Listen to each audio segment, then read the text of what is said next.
Hello. Thank you for joining today.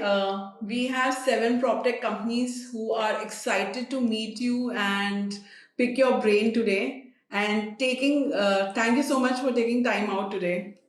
No. Most welcome, and I'm sorry for basically acting so pricey. Actually, the work is very heavy nowadays, so that's why. So, Amit, what I'm doing is so that quickly we remain sharp also, so that you get to know them well. So, what I'm doing is 2 minutes introduction from everyone. And from that moment, I'm taking few questions which I've already compiled. So, I can ask those questions and you can respond to them. Will that work with you? Yes, that'll work. Awesome. So I would request everyone, whoever name I take out, please just unmute yourself and rest everyone mute so that Amit can hear them well. So let's start with Sanjeev. Sanjeev, please start with your introduction. Yeah. Hi, Amit. I'm Sanjeev. I'm the co-founder and CEO of Propall. We're a B2B SaaS company. We convert 2D floor plans into interactive 3D walkthroughs of unbuilt real estate instantly. Okay. So that's what we do. That's a quick introduction about us. Thank you, Sanjeev. And Puja, please start with your introduction. Hi, Amit. I'm Puja. My startup's name is ZeroChaos, and we focus mainly on the resale market. So once a buyer and seller have finalized a deal, we become the single point of contact for them until the final day of registration to carry out all their operations through our automated platform. Okay. Thank you, Puja. Harshad, please start with your introduction. Hi, myself Harshad, co-founder of Thithithara.com. Actually, it's a comprehensive real estate platform, listing platform, just like no broker. We're doing some mainly the independent builders, providing the solution to the independent builders. Okay. Rather than major builders. Software solutions. Not guys, the listing platform based out of Kerala. Got it. Ankit. Hi, Amit. This is Ankit from JadeCaps. JadeCaps is a software plus services platform managing second home owners. So we do midterm rentals for urban homes and vacation rental for short-term properties, vacation homes. So it's a 5-year-old platform. Thank you. Thanks. Mr. Rajeev. Good afternoon, Amit. I'm Rajeev Chhabra. I have around 40 years of experience in real estate. I worked with Phoenix Market City and Olympic as at very senior positions. So I wanted to solve this PropTech, wherever tech totally we can involve, and also classified platform like you where we can help you out in price predictions. We have made the AI models where we can predict the price of property whichever is listed. Like whichever property is listed, will be mapping up the tie of 6 kilometers. What are the prices? Present prices are there. 5 years, what were the prices? And 5 years back, 10 years back, what was the price? Henceforth, what could be the price? Right. So people, at your platform, people can take a conscious call how to invest and why not to invest here. Got it. Arif. Hi, Amit. I'm Arif. I'm from Bangladesh. I have been working in real estate industry more than half a decade. My startup name is UXPro Labs. It's basically a platform where people can easily evaluate our nation's property, land, and commercial as well. And we also provide a legal services. And also we have been a similar like no brokers is like matchmaking, real-time matchmaking platform to buyer, seller, tenant, landlord, everyone. Okay. Awesome. And lastly, Aditya, I think you're traveling. Quick 2 minutes introduction, yeah? Hi, my name is Aditya Thakur. I'm the founder of the VR company. We are into drone cinematics, virtual reality, 3D rendering, and we have done anything under the sun when it comes to real estate. And I've used your platform a lot of time for my personal needs. So yeah, that's about me for now. Okay, great. Thank you. Thank you, everyone. I would request everyone to mute so I can ask Amit the questions you have given to me. Kritika, I'm Gaurav. Actually, I'm left. So. Oh, sorry. Yes. Amit sir, pleasure interacting again. I'm ex-Notebooker, so I was part of Notebooker in 2020. So I'm meeting you again. So it's lovely. So since I moved out, I was with Square Arts and a couple of other companies. Then in 2023, I started off with my own endeavor, Invorto. So Invorto is we are a B2B SaaS company. We make autonomous voice agents. Okay. So it's like I've been following Convo AI, the journey of Convo AI, and then how convert that transcription to first interact. The voice agent can interact with live agents. So we are trying to solve that bottleneck of pre-sales with lead qualification. Oh, got it. Yeah. Oh, that's it. I hope I didn't miss anyone else. And just because I missed Gaurav, I'll start with this question first. So Gaurav question, Amit, is what are the ways in which Gen AI can augment sales in real estate? So I think you are better suited to answer this because you are looking at the pre-sales opportunity. I think what I will say is a little different. Perhaps what I am expected to answer is that Gen AI is going to change the world. It's going to change sales fully. But we have tried through different models. So what we did was, now we have a 10-year history and we have basically tried to train different AI models to predict as to which sales is better. And we have had a mixed success. And I will just tell you my quick insight. So I would believe that perhaps the reality lies somewhere between machine model and human model. So human plus machine model, I think right now where Gen AI is more effective. That is what we have found compared to the pure play AI model. I'll just give an example. What you do is that you basically look at all the successful sales. And you put all the parameters in it and you put it there in a model and you train the model and to help you predict that when a new lead comes, what's the probability of success. So that you can focus on those sales leads. Now, when you meet a sales executive, he will tell you something now there are hundreds of parameters that you can take. You can take about the property size, you can take the price, you can take locality, you can take number of BHK, you can take rent, you can take innumerable factors. Now, but if I go to a particular executive, he gets some great insights from just sheer work that he has done. For example, he may even say that, sir, if I get a call late in the evening, like 7 p.m., the guy is surely going to convert. Now, that's a simple insight that he has got from his own thing. I think mixture of those makes the model far more better. Otherwise, you just ask the model to do too much of work. So that's our insight, that right now, machine plus human mixture model basically makes the machine model far more stronger. True. Next question is from Sanjeev. What is No Broker exploring as a solution for quicker sale of new launch of properties? The new launch is something which we are not good at. And that is something which we are basically trying to become good at. I think new launch is something in which we are lagging. So, of course, this requires relationship with builders and also how to make it more visually appealing, etc. So that's something that we are working on. And hopefully, say 6 months from now, 1 year from now, we'll be in a better position. Aditya asked, how can No Broker leverage visual technology to enhance the resale property experience for buyers? So here I have a counterintuitive answer. What we have seen, and I may be wrong, so please take it with a pinch of salt, that on a platform like ours, if we give too much of information to the customer, he doesn't even visit. It's very easy to sit in a AC room and say, okay, I don't want to visit this, I don't want to visit that. So we want to just give a little bit of teaser.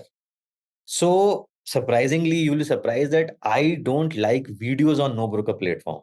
I don't want to give videos. I only want to give some photos so that you have some broad idea and then you please come over. So the simple effort of a family booking a Uber, taking a car, coming from their home and visiting a property basically increases the commitment bias that they have towards the property. Otherwise, what we have seen is when we share too much of information, the customer rejects the property on our side. And later we come to know that he has booked the same property through a broker who refused to show him any photo, but who made the customer go to that physical place. I understand the need for VR. I understand the need for rendering of a place which is not yet built, because there you need to help customer visualize how the future is going to be. So there I fully buy the point. But for resale properties, our insight is that if you make it too beautiful, if you make it too detailed, the risk is that either he will not visit because he will find it lesser than what he wants without taking the effort, or he would be so impressed that once he actually visits the property, he will find it underwhelming because the VR was so beautiful that the actual house cannot compete with it. So yeah. Can I add a point here? Yeah. So I've used No Broker when I used to live on rent. 4 times I've used and successfully, for the rented apartment. It helped me a lot. Thank you so much for that. In Visual Tech, what I was suggesting, if you run a pilot for your premium customers or where you give advisor to find the property, there is another program, I think, right? Wherein you add an advisor or someone who's guiding you to see the property. What I was suggesting, the new generation, the biggest problem what I also experienced was, I don't have time to visit every property. I want to shortlist my good properties, correct? So I'm not talking about making it larger than life, but just to give a detailed information about the flat, which helps me take an informed decision. We did that for Asian Paints, wherein they were also showing like old flats and change the color of the apartment and all those things. You don't need to go to that extent to manipulate the pictures. But if you would add that 360, you can try for certain properties. I'm sure, because the latest generation is tech dependent, who are going to shift and look for such houses a lot. I'm sure it will change the game, like it changed for a car dealership when they just wrapped it in the new ribbon and everything.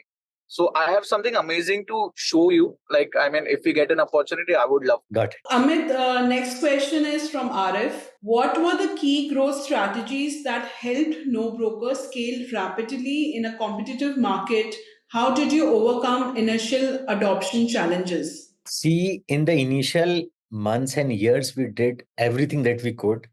We did not go by the definition. See, many of the tech guys have this, I would say, huge preference that everything should be scalable. But aisa nahi hai. In the initial months and years, you do anything, no matter how non-scalable it is, you get a customer. So be it just WhatsApping all your friends and saying, hey, try my product out. There is no shame in that.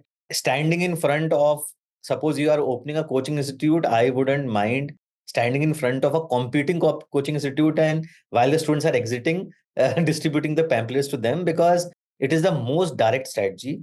So in fact, in No Broker, we used to take photos of the houses where people showcase to rent it or to sell. We'll take a photo, we'll come to the office and we will ask call center to call those numbers. Now you may say how scalable it is. That's fine. So I think in the initial months and years, my suggestion would be that you please don't worry about scalability. You do whatever jod tod, whatever jugaad is required to get the initial customers.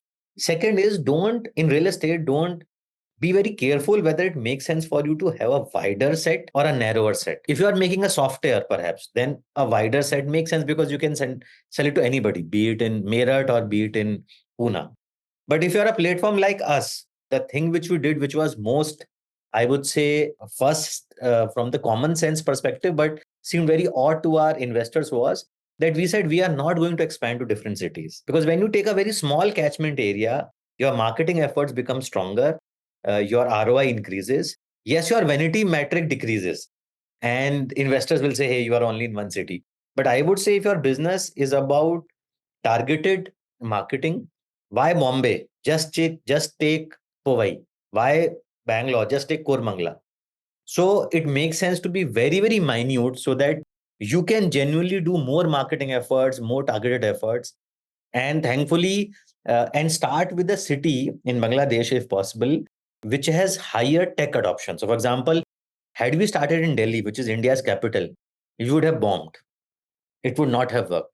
But we started in Bangalore, which is a metro city in entire country. But here the customers are very forgiving. They are basically very, very forthcoming to try new different things. And that's why even today, Bangalore is our biggest market.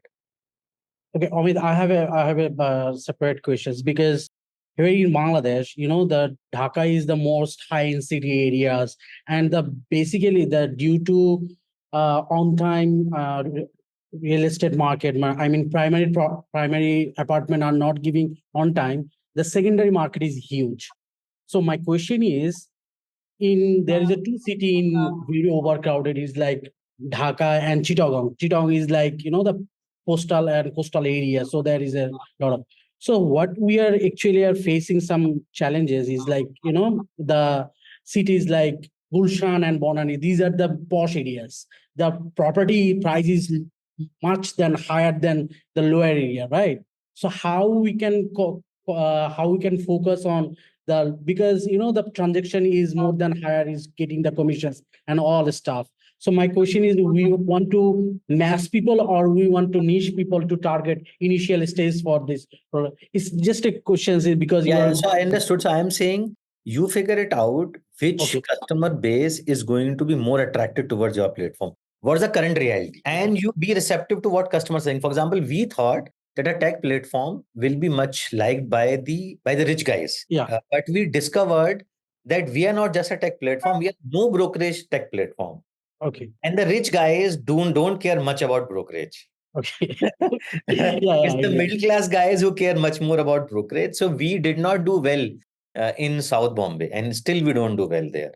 Okay. But we are doing well in middle class and lower middle class. So you need to experiment and figure out where there is a natural pull for your product. Then just focus there. Don't basically think about 5 different categories. Thank you. Thank you so much, Amit. I would request everyone to keep your extra questions later because we have few more questions. Everyone is waiting for that question to come. So Ankit has asked, is No Broker open to offering two-way API integration for product partners to source leads and offer more value-added services to homeowners, that is mid-term, urban rentals, home interiors for vacation homes? Not as of now, because we have ourselves so many things to sell to our own customers. What we can do is we can basically tie up with you and we can say that if you're a vacation rental home, we would like to sell it to our customers, but they are the sales we would like to do. So we would like to, you may have the product, we may have a revenue sharing arrangement, but we want to own the customer. So we don't want to pass the customer. So we have many partnerships with fractional commercial ownership guys, but there we make the sale to the customer. Final documentation is done by the other PropTech company, and then we do the revenue sharing. Thanks, Amit. Happy to explore that as Sure.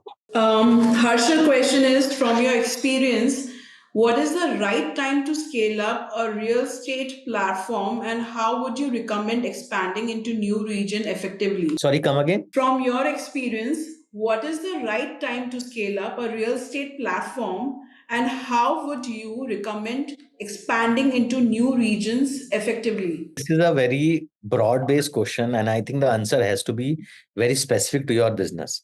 I can only talk about my business. So we discovered something counterintuitive. While an investor said that you expand, open 10 cities, 20 cities, we told them that, see, matchmaking of properties is not a pan-India business. Why will a customer care? For example, now when we are talking with Aditya and he said that he used No Broker for multiple times, if you suppose if he has used it in Bangalore, he only cares whether we have property in Bangalore. Why does he care whether we have property in Meerut or not? So we said that here width is not important, depth is more important. But yes, within the depth, we wanted to scale like crazy. So we did not open more cities, we restricted to less number of cities. And we had a competition. I'm not sure whether you guys are aware, but there's a company called grabhouse.com, which was doing exactly what No Broker is doing and which was founded before No Broker. They were 6 months ahead of us and they had raised funding from Sequoia. And he was an IIT Kanpur guy. So from all mathematical perspective, they should have been the successful ones, not us. They had the more mature product. They had more customers. They had more funding. They had funding from a more savvy investor and good profile. The only mistake which they did was that they opened into 10 cities and the marketing budget started getting consumed in 10 cities. They started painting the city red, which was exactly what housing.com also did. So in this PropTech, see, my only request is that getting customers in India is very easy, especially if they're non-paying customer. So non-paying customer, getting them is very easy in India. You spend some marketing. So either the customer should be paying, then you please scale as much as you want to. Hire more sales guys, build more technology. But if you have a non-paying customer, which the funnel converts to a paying customer, be very cautious and don't run behind vanity metric. The only reason why we have survived after 10 years is not because we are more intelligent. It's because the simple thing that we, despite having the funding, we are very frugal. We had 18 crore in the bank. This was $3 million in 2014 with a 60 exchange rate. With 18 crore in the bank, three of us founders in our mid-30s used to share a room with one extra bed whenever we used to travel. Because we said, hey, money is very important. Housing.com will basically paint the city red with billboards. We will say, hey, we did a billboard, but we did not get any lead, so we are not going to do it. So for your business, don't listen to what investors are saying. Don't listen to what friends are saying. You need to look at hard data and common sense. True. Question from Puja is, what are the biggest pain points you have encountered in the real estate transaction process that technology hasn't fully addressed yet? So what Puja you are doing, we are also basically trying to do very aggressively, because we believe this is a space which is a transaction space, which is well-paying space, and this space works really well for resale. Because क्या होता है कि builder property में तो loan is also arranged by the builder, documents are arranged by the builder, but in the resale process, even the MOU, customer doesn't know what the format of MOU, customer doesn't know what the format of legal of the registration deed and the entire process. So there is no legal marketplace in the country also. So what we have made also is one legal marketplace where you can hire lawyers on a marketplace basis. So this I personally believe is a very, very lucrative segment, but it's a tough segment. Tough segment for basically for customer to believe that, okay, you are the one who can solve the problem. And so the effort is on. Did I answer a question, or you had a specific question? Sorry. No, this is exactly what I wanted to hear, like understand what are the pain points in this particular process. So the pain point is very simple, that basically buyer says, I don't know the documentation that I need to do before I pay the money to the seller. Seller says that, hey, what is it? How much token money should I accept? Who is going to do the registration? They don't know that. And many a times when the bank will ask for such documents, which the seller is also not aware. So for example, seller bank may ask parking letter. And this happened with me. When I was selling a property, bank asked me for parking letter. I don't remember builder giving me ever a parking letter, and I've been parking my car for past 10 years. So I told society, hey, I have been parking my car for 10 years. Why don't you give me a letter? They said, hey, we will not give you a letter. Was I parking illegally? No. But so can't you give me the letter? No, I can't give you. Only the builder can give you. So then I had to figure out how to go to builder and get a parking letter from builder 12 years back when the transition happened. So here another problem is how to deal with the society, management committee, and the bank to get all the documents. And this relationship between buyer and seller is very najuk. It falls off any time. So basically, people start mistrusting each other very quickly. Yeah. So these are the pain points that we have typically seen. So lastly, the question. Sorry, yeah, Puja, you want to say? No, I was just saying thank you. Okay. Last question is from Rajeev. He's asked, can we partner with No Broker for our AI property valuation model for property price prediction? See, happy to basically look at the data that you are generating, Rajiv. We have found this problem to be, and Zapkey has also tried to solve it. See, the problem, in fact, I will tell you that 10 years back when we started No Broker, we said that we want to solve this problem of price. The problem is, in the same building, the price of two properties is different even when they have the same configuration, because somebody is on the higher floor, somebody is on the lower floor, somebody has this view, that view. It's a very tough problem. So the way in which we have tried to think is that why don't we just look at the transaction data? So what Zapkey has basically done is, I will just give an example of Google. So Google was in the earlier years of Google was trying to read a page and tell the consumer that this is a good page. Then they realized that they cannot do it. And because people found ways to trick Google, they said, we are just going to trust consumers. So whichever page has a higher hits, higher traffic, we are going to give it higher weightage because a lot of other consumers have said this page is good. So similarly, we are also taking this approach in which we are basically saying that, hey, we don't know what's the price of this property. So we are just going to go by the actual transaction. So whatever transactions have happened very recently, we'll just go by that. So what Zapkey is doing and what we are doing is we are basically pulling up all the data, which is of the latest transactions. And then we are saying, okay, because these are the latest transactions, so hopefully the new transaction will be in the similar range. The problem is even more complicated by some cash component, but that's fine because now the cash component is basically becoming lower. But this is a So what I'm trying to say is that this is a very tough problem to solve. We have not been able to solve it, and we are figuring out that it is better to use the real transaction data from the government website rather than trying to predict it. Because even when we talk to the customer, he doesn't believe the predicted number. He wants to go with कि अच्छा अभी क्या transaction हुआ था वो बता दो मुझे. Sir, can I add something, sir? Yes, please, sir. Exactly your point, sir. One or two more things you said when we need to apart from AI, generative AI, you need to have a human angle also. You face that problem, you see. So right, so actually, I am running a fractional ownership platform only, and later we want to go to tokenization space as well. So in fact, we were facing this problem. Now, since I have been in real estate, you also know real estate agent will be, committing one price and the builder will be committing one price. They will never be same for each person. So we wanted, since we are offering those properties over there, let's assume any floor, but we are talking about a particular, property. We are not going to give, about for all generative thing. You see, let's assume there is a property. What we are trying to do is we are mapping 6 kilometers of the Taya.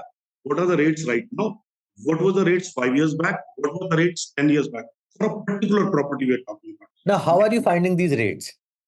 Sir, for me, it is very easy since I am from the real estate background. I'm scraping data from your no broker, whosoever agent is listing, either for purchase or sale, from all this classified, then IPCs.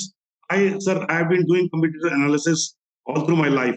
I know how to get it done. So that is all. And I tried one more thing, one more solutions. We have found it out. Since you were saying cash transactions, or how to have this transaction. See, till now, at least still, there are some, actual data, actual purchase price sometime, maybe in the registered price, but there has to be some difference. But at least nowadays, what is happening is the people are buying, cash component is less. So the data is becoming easier for us, Otherwise, Yes. it was becoming very difficult to get that data from government data, but that was not matching. Then we factored in some, 5% or 10% or what was the, we were knowing from the builders, real estate agents. We factored in, sir, we have trained this data. It took us almost a year and a half to do it. Extensive data we have created. I'm picking up data from all the IPCs also, classified platforms like you also, real estate agents also, plus the government data also. So we are factoring in all these parts, and that's how we do it. And that one more problem we are trying to solve after this is, we have created, we tried using some escrow and all, there's other, I will not name few of the platforms, we wanted to have their APIs. But we found we are technically better, technically we can do it our own. So we have created our own escrow. We could be India's number 4th person who have created, can offer escrow. And we have created one more problem solving is we can create a digital DD, sir. Digital DD. Now, if somebody is going to a registrar's office, you see, it's like it will be always on escrow because sometimes doubt factor is there. So one party, two parties, it is money is parked over there. It is in the digital form. The moment they are okay, when they are signing the deed over there, then only the money will be transferred over there. So it's a pain. Even that, that problem also gets solved in hospitals also, like our digital DG and escrow. What we are doing is sometimes hospitals are giving some money which is sanctioned by the insurance company. Sometimes the bill is more, so they are not releasing the patient. It is very panicky for the family. So what we are doing is we are creating their own digital DD escrow over there. We are adding up, telling them we are charging them some money. So let's say bill was coming around, insurance was 5 lakh. The bill is coming around 6 lakh anticipated. So 1 lakh of the DD will be kept over there. It will be transferred straight away to the hospital so that the transition of releasing the patient is easier. So because, necessity is the mother of invention. We were going deep and we were just finding these problems. That's how, that's why I would try to send you our model. You can try. And that's, we want to make it white label later. We don't want any money to be set. If we are connected with you people, you see, trust, it's our life is done, and thanks to Kritika. No, sure, sure. So please, and for all of you, you please feel free to send me the LinkedIn request. I am pretty active on LinkedIn, and then we can basically exchange addresses. And I am available at amit@nobroker.in. So that's also a good way to reach out to me. So perfect, sir. But such a humble person, Kritika again, sir, would never anticipated last 10 days when we met Kritika in this platform, and you again, sir. That's up to you, sir. Thank All you. the best in life. God bless you, sir. Please. Thank you so much. Thank you. Amit, lastly, I want to ask, and I'm sure the PropTech companies would want to know, is we had spoken in past about when it comes to raising fund. So could you break this myth that the focus should not be on the raising funds, but more on building the portfolio when it comes to work-wise, their technology solution-wise? Both the things are important. I wish I could give the answer that building business is important and funding is not, but that's not true. For example, there are many good companies who have been like Urban Company, amazing company, but they were also in a stage when lots of companies were competing with the same value proposition, and they were able to outfund other guys. So both the things are important. Raising fund is also important, and having a good product is also important. So I wish I could basically say that just focus on your business and funding will follow. पर ऐसा मतलब होता नहीं है. So I would say that so if you want, then I can just give you a couple of pointers about what I think about funding. Should I go ahead? Yes, that would help. Yeah. So basically, see, one suggestion would be that anything that you are building, if you want to raise fund from investors, it's a good idea to reach out to them faster. Even when you have not built your product fully, even when you have not gotten customers enough as per your definition, we also basically made some logic. So I don't remember what the number was, but I think we were getting 100 customers per month. And then we said, hey, if we get 1,000 customer a month, that would be a good number. And then we'll go to investor. But all this 100 and 1,000 is in my mind. I basically want to tell myself that, okay, I need to be profitable. I need to get more sales. I need to complete my product. Then I need to go. But the decision that he's going to take is not going to be based upon this number. Anyway, it is going to be such a small company and setup that they are going to take the decision based upon what the potential is and how you are approaching the problem. So approaching the investor too late is not a good idea. You can always go and say, hey, I'm not raising fund, but this is something I am doing. Wanted to check with you whether this sounds interesting to you or not. Because I have seen many founders who keep on building what they are building for 6 months, 1 year, 1.5 years, knowing fully well that without funding, their business will not succeed. And then suddenly one day they land up at the investor place. Investor बोलता है नहीं मुझे तो interest ही नहीं इसमें, ये तो मैं करूंगा ही नहीं, या ये तो मेरे उसमें लिखा ही नहीं है, या we have some fundamental problem over this, or we think the market size is too small for this, or we think this is just some accessory to a bigger PropTech play. This is not a PropTech company in itself. So you don't want such a nasty surprise in case funding is important for you. So my suggestion is you reach out to some friend of yours who is in the VC industry. Show him the solution. Meet some partner officially, unofficially, but reach out to investor faster. Don't, even when you are at a zero stage, still there is no problem in reaching out to an investor and talking to an investor. कुछ नुकसान नहीं होगा उससे. So that will be my first suggestion. Second would be that that when you are approaching an investor, you are whatever. So investors generally investors are polite, and they will not say that we have these 3 big problems with your solution. They don't. But their questions are the ones which give an idea as to what the issues are. For example, if the investor is saying, don't you think there's a lot of competition in this? Or if they are saying, don't you think this is very easily copyable? Or if they are saying, don't you think the margin there is very small? Or don't you think the market size is too small? You have to understand these questions as the real objections. Don't just answer these questions, make a note of them, and then attack those problems fully and go back. For example, despite knowing that real estate is such a large market, when we went to investors, many of the investors said, hey, what is the market size? How much, in our sense, it was how much brokerage is paid in the country. They said, how much is the market size? Now you may say, hey, this is obvious, market size is very big. But they're saying, no, tell me about the market size. because they also need to report to somebody. They also need to make a report in which they need to put this number.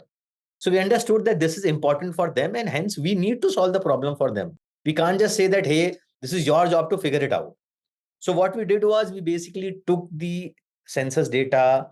We found which is census, which is done every 10 years in India.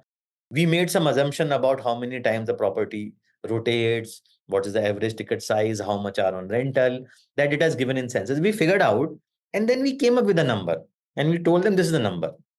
So see, what are investors looking for? 5 things.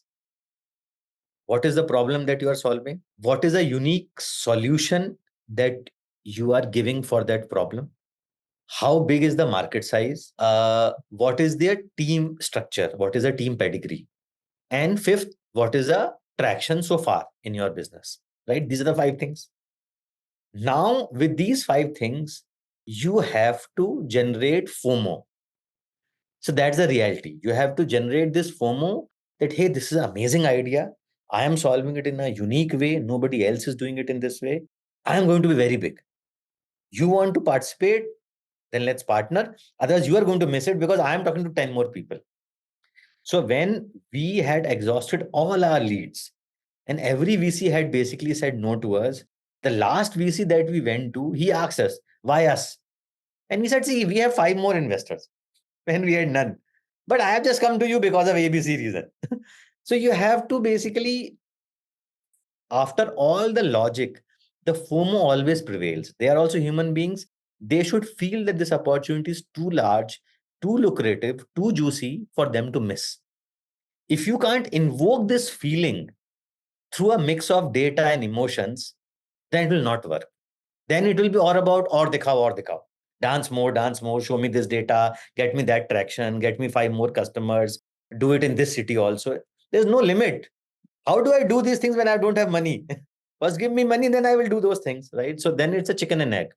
So in funding, you have to recognize that you have to generate FOMO in the mind of the investor.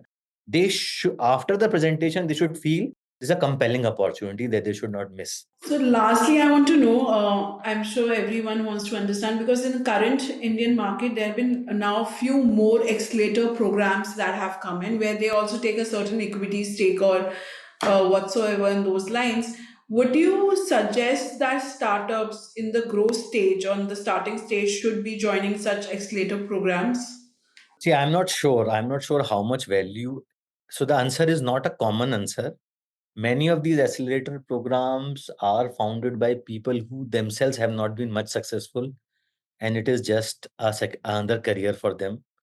There are only few who are really good, who have a stringent incoming criteria, and who have a very good network where they can, in a way, place these startups after the thing is done. Because the amount of equity that they charge is substantial. So I think the only way to figure out is to ask the graduates, so-called graduates of these accelerator programs. You ask them how much value they have added, and should we really give them this much of equity? So I think you have to take referral, you have to take feedback from the people who have basically come out of these programs. Then only you basically do it. And there are many unintended consequences also. For example, Surge is something which Sequoia was doing, right? Surge. So I thought, you apply to Surge, you get selected, great.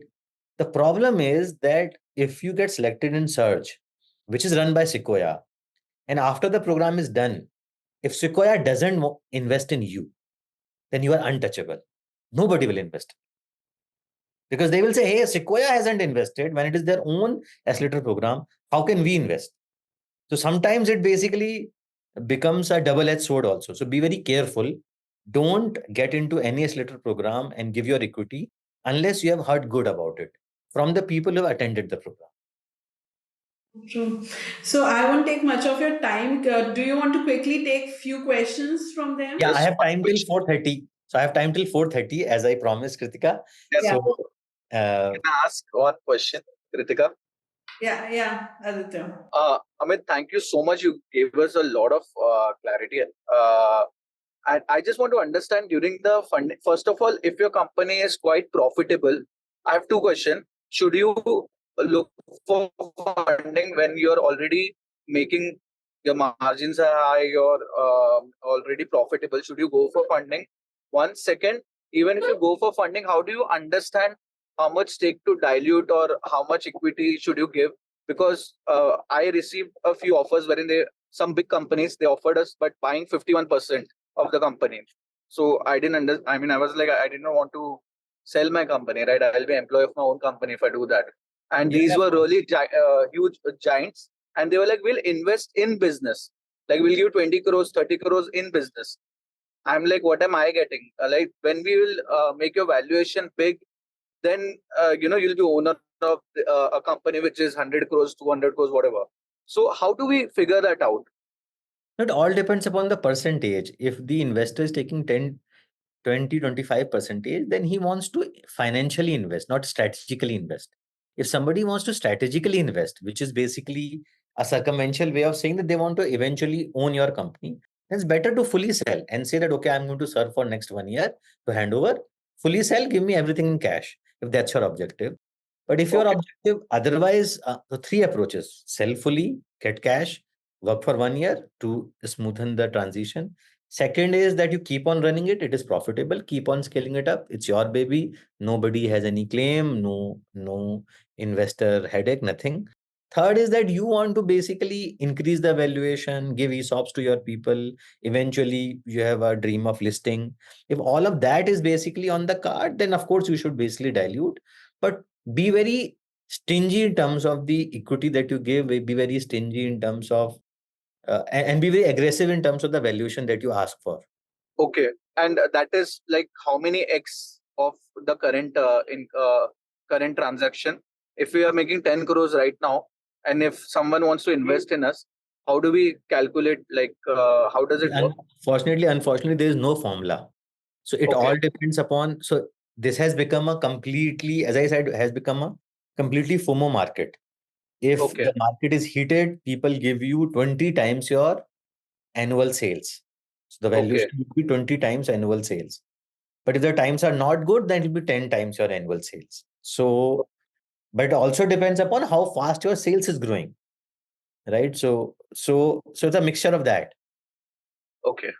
The best thing is to basically get two investors and make them compete. Okay. Does anyone else have a question? If yes, please keep it sharp then. Amit, I have a questions. Basically, this is very exciting. I'm very excited because the Bangladesh have no such a platform, something like you. We're the first creating something like that, and I have been very much tired to reach it out. How can I collaborate? And Ritika, and I'm absolutely appreciate to this opportunity to talk about it. I mean, I don't want to take much time. I mean, just one thing I want to understand, because in here in Bangladesh, the economical transaction is going to higher, richer, and everything is going so fast. So how do you think how no brokers is expansion to geologically in Bangladesh, or the South Asia, so how we're gonna, as the property grew, Steve is working in Singapore, and others also we have been connecting with us. So I think if you have an opportunity to visit Bangladesh, I'm welcoming to you to see everything how is going on in real estate market. It's very absolutely flourishing, that. So for my as a newcomer in this industry, but I have been working in real estate in more than half a decade. What is your suggestion, being a pure virgin founders in PropTech industry? No, I would say you basically, if Bangladesh market is good, you are there early, you should make sure that you find a way, find a niche in which you can basically really scale it up. You should scale it up. Look at the customer insights. Don't spend too much money. Look at one niche, scale that particular niche, learn from what customer is saying, and then basically expand more. We are in India and Dubai, and we have basically found that it is not easy to expand geographically. It's very sexy to say that we are in 5 countries, 10 countries, but if you really want to do a good job, then you need very deep customer insights, and it's not easy to get those deep customer insights. So we understand that it's a challenge. We don't want to make it an easy thing. We don't want to basically feel that Bangladesh is same as India. It is not. Huge amount of difference between two countries, and hence for us geographical expansion will always be a tricky topic, because we believe India is so large. We are only in 6 cities in India, so we need to focus on India and perhaps Middle East. But lot of founders from different countries reach out to us and say that they find the solution good and they would want to do it in their own country, which we would actively encourage, because that basically means more money in the hands of common man and lesser the intermediaries, and the industry deserves to be more efficient than what it is now. And despite no broker and 10 years, still the problem is not solved. Yeah, I think thank you for giving me so much of respect, but the truth is that we are not even 10% of the market. And I'm not saying India, I'm saying the 6 cities that we are in.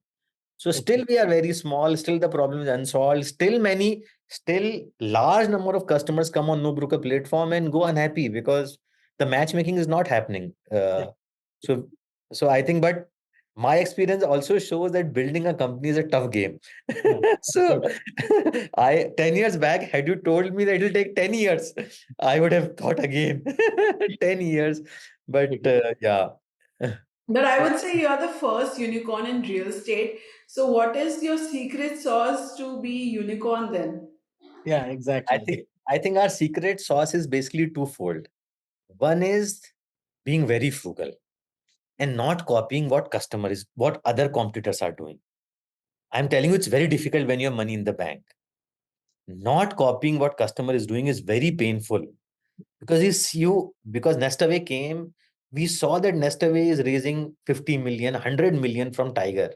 And Tiger is a big elephant in terms of funding that can provide. And Nestaway is basically taking lots of homes and managing those homes. So you get this feeling, hey, am I missing something? And you have done your study and it seems that the business is very tough, the Nestaway business, and you know that it's going to basically leak a lot of cash if you do that business. But still everybody is funding them. So you start getting doubts about what you are doing, whether it is correct or not, just because so many other people are. So I'm just saying that over the 10 years, I have always been paranoid about competitors and I've been perplexed by what they are doing. But thankfully, we have been able to retain our common sense. And the trick that we used was that if we are going to die, we'll die in a way which is acceptable to us. So had no broker closed down because we did not spend money like crazy, I was okay with it. And we founders were okay with it.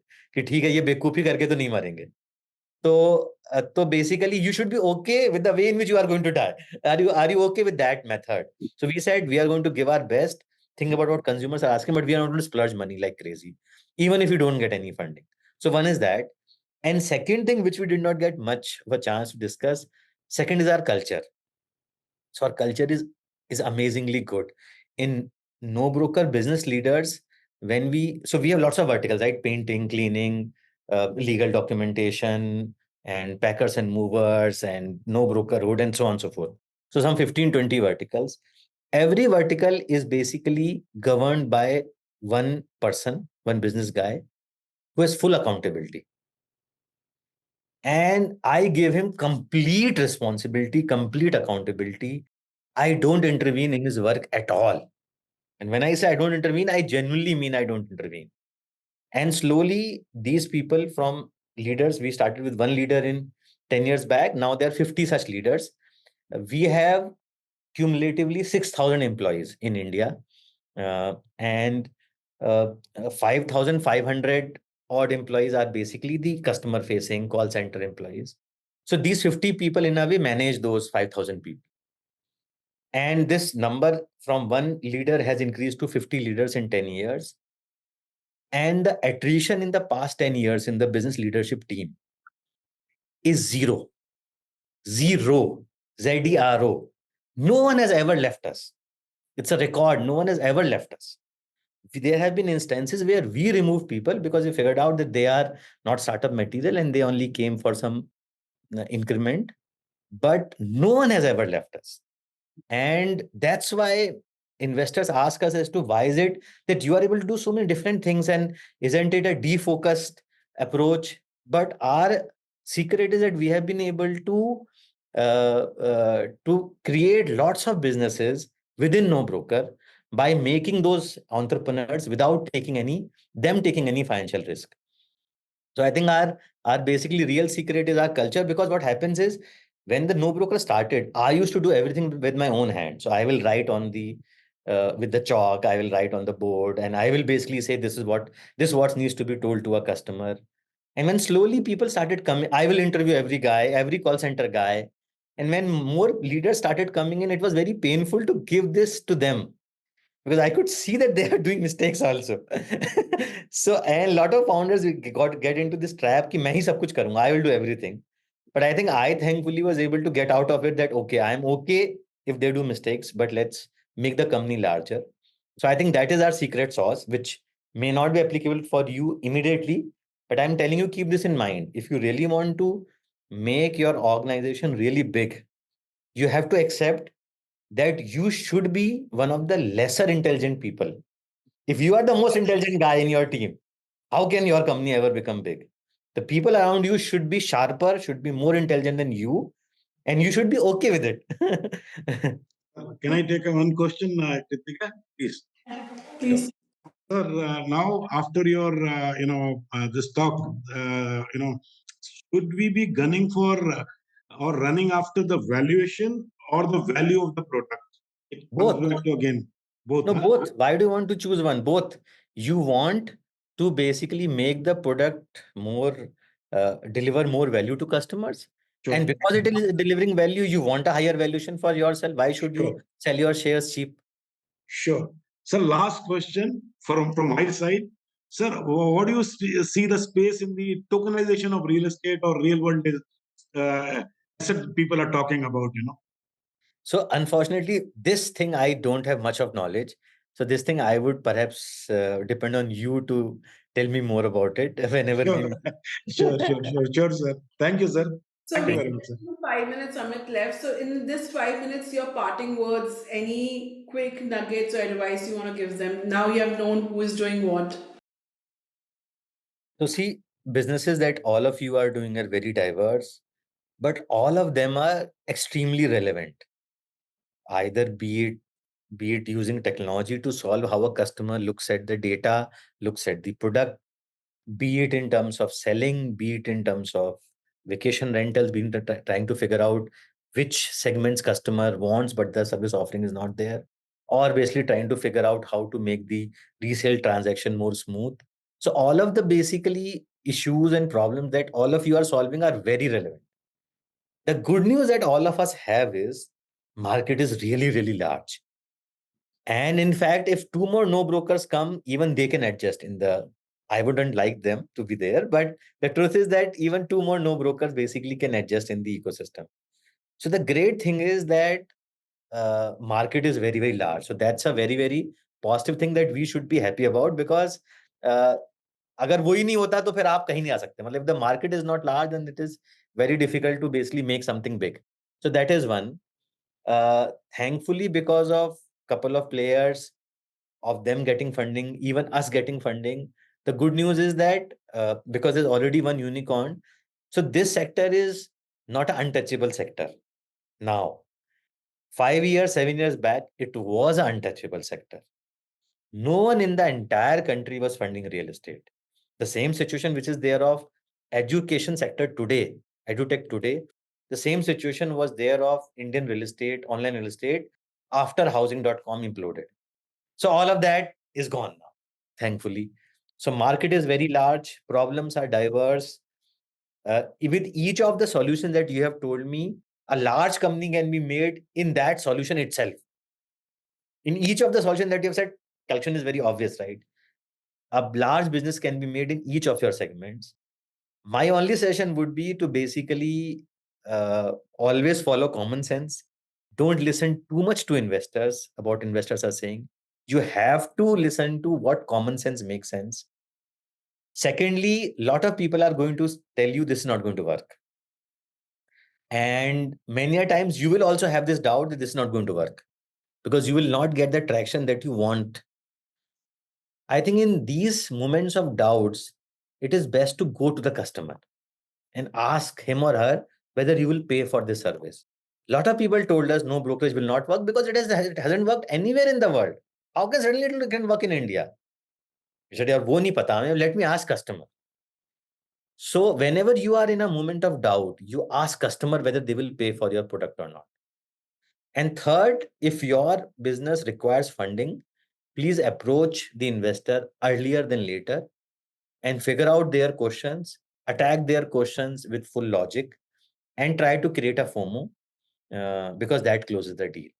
But all of us are very fortunate to be a part of this large country with large value proposition, which is growing, in which customers always love real estate. No matter how much you tell them to buy equity, they will always buy houses. They'll always sell houses. So all of us are in a good space, and hopefully your companies will prosper. And I am just one email address away in which I can be of any help. My email is amit@nobroker.com. amit@nobroker.com. You can reach out to me through LinkedIn also. And always happy to help. Thank you so much, Amit, for making time today. And I'm sure this session was a masterclass for everyone. I'll quickly take an image because physically I'm sure we would love to meet. But let's take a quick image so they also can remember. And yeah, everyone is ready with broad smiles. Yeah. Thank you so much, Amit. Yeah. Thank you so much. Thank you guys. And always remember that we had zero experience in real estate. वो कुछ भी नहीं आता था industry से पहले. So no prior experience is required. Only trying to figure out what works. So all the best to all of us. So two things. Thank you so much, Amit. One Thanks is a your lot. modesty. One is your modesty, and one is the very catchy name, No Broker. That has really made you, sir. All the best. Your modesty has really been working, sir. Thanks a lot, sir. Thank Good you. day for you, sir. Thank you so much, Amit. Happy landing, sir. Thank Happy you. landing. Bye-bye. Thank you so much. Bye. Bye.